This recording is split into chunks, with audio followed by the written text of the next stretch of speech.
Loktak pat ki hi hon ba hon gat lo amuk ning ba ka hidanu Koro han bangalingai nong chup ching ya thang dringai moirang turel yogani hon gat lo Kari amuk waruri warunu Karang ithat yaurak le thang ching jau phang lani warunu Moirang ture lipanda nungshi mai kai yengduna sanau mana ngairami samu pangal lakanba nuzana ting pangbige pakhang sari son khiba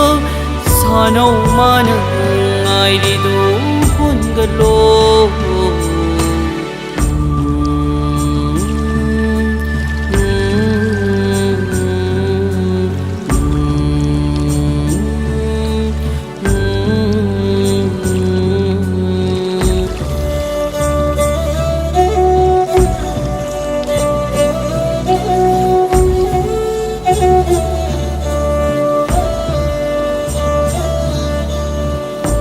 Thing ching sang murakle loktak ithak nem lakle pakhang thamoi warunu tomai chingje lakanba tau thabi chekwai pamjaba pakhang pangal hapkhiba pangal mai takhiroi hongatlo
Koro masek uringai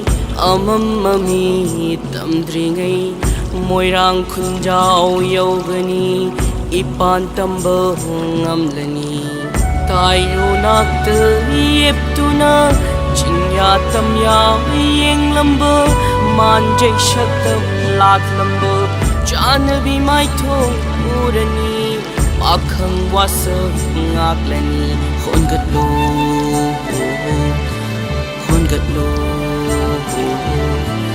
Hongatlo